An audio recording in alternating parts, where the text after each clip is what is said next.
All right, welcome back to the Make or Break shop. This week we'll be making stamps that have a magnetic handle.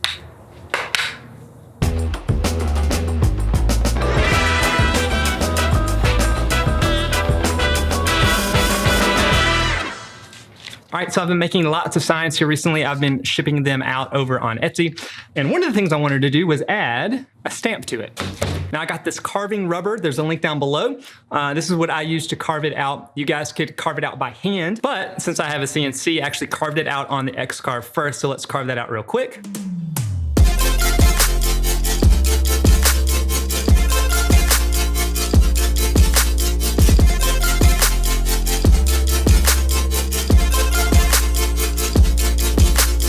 All right, so here's one thing that I wish I'd done a little bit different on this one.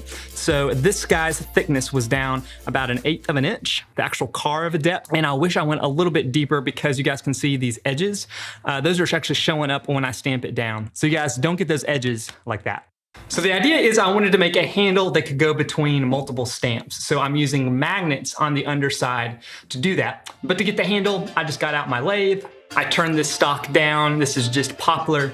And then I got this general shape. I did a couple different rounds with this and then finally landed on something that works and doesn't look super weird.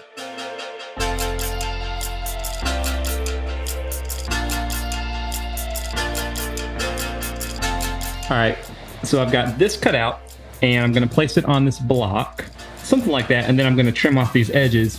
I was testing it out with some double stick tape before, but to actually put it on, I'm gonna be using some super glue.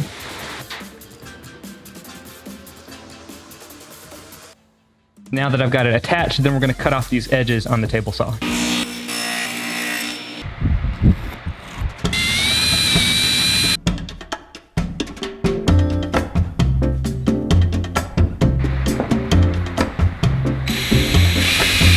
So the magnets, you guys can see right now, this is my first attempt. I basically put a magnet in the very center, but as I found out pretty quickly, that thing didn't hold worth a lick.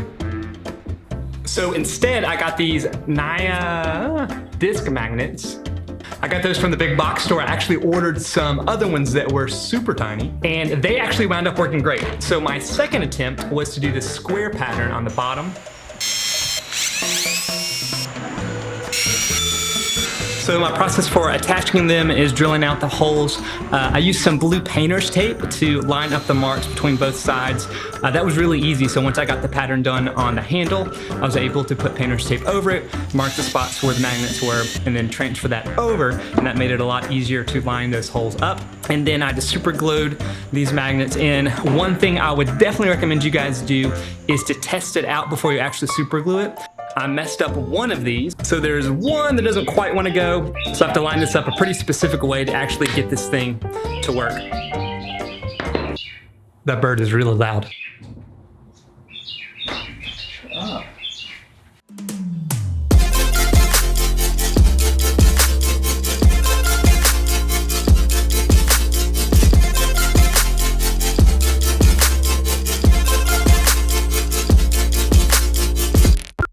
So these little stamps have been really fun to work on. I'm making a bunch of different ones around the house. My wife is doing some really cool wrapping paper with it. And what's great is because it's super easy to take off, I can make a bunch of different ones, drop on the handle, and I'm good to go. All right, if you guys liked this video, give me a thumbs up. And if you guys would leave a comment down below and let me know how you would carve these designs if you didn't have a CNC. Make sure and check out those comments for you guys that don't have one. All right, if you guys like what's going on here, make sure and hit that subscribe button. And if you did not know, I do a weekly podcast called The Make or Break Show, as well as some of our past builds on this channel. So until next time, go make